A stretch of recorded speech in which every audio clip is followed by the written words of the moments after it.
जिसको हमने कलमा तैयबा के नाम पे हासिल किया था, उसके ऊपर किस तरह के हुक्मरान मुसल्लत है। खबर शामिल करते हैं मंडी बहाउद्दीन से। क्रिस्टल मैरिज हॉल में जमात इस्लामी म्यूनसिपल कमेटी के ज़ेर एहतमाम यूथ कन्वेंशन मुनक़िद किया गया। प्रोग्राम की क़यादत अमीर जमात इस्लामी म्यूनसिपल कमेटी जनाब डॉक्टर अब्दुल रऊफ़ साहिब ने की। प्रोग्राम में अमीर जमात इस्लामी ज़िला मंडी बहाउद्दीन जनाब राना मोहम्मद आज़म नंबरदार साहिब भी मौजूद थे। यहाँ पर जमात इस्लामी यूथ ने एक बहुत अच्छा इवेंट किया है, जिसके अंदर सैकड़ों नौजवान मौजूद थे।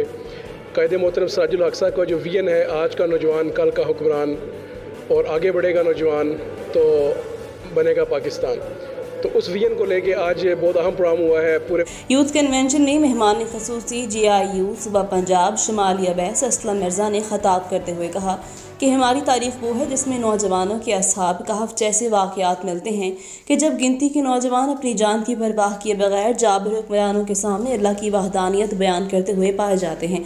हाफिज़ लियाकत अली राना सीनियर नायब सदर ने तकबीर के नारों से नौजवानों को पुरजोश किया और पूरा हॉल अल्लाह अकबर की सदाओं से गूंज उठा।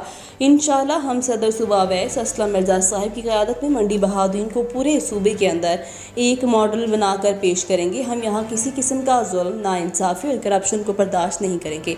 हम इन नौजवानों से क़यादत उभार कर बल्दियाती इलेक्शन और जनरल इलेक्शन में जाएंगे। सदर JI youth municipal committee Faisal Naeem गुजर ने मेहमानों का शुक्रिया अदा किया।